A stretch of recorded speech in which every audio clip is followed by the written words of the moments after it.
There's a growing mix of policies impacting battery circularity in the EU. But are all these policies well aligned? What message can BATRAW provide?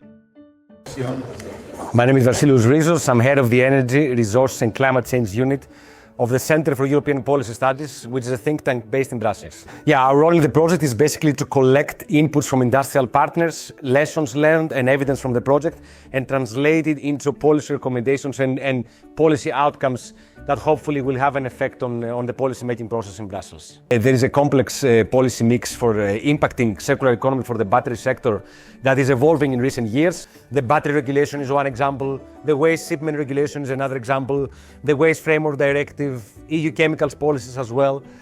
So there is a mix of policies, but surprisingly there hasn't been so far any assessment of the level of coherence in the policy mix. So there was a research gap that we tried to address through evidence by BATRAW.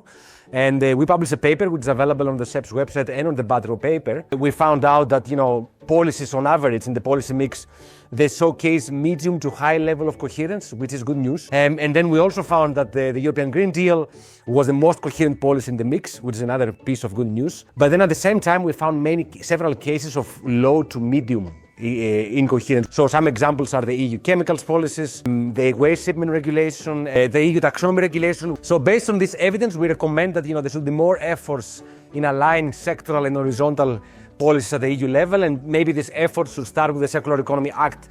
And of course, you can find more evidence and more messages in the papers that are available on the BATRAW website.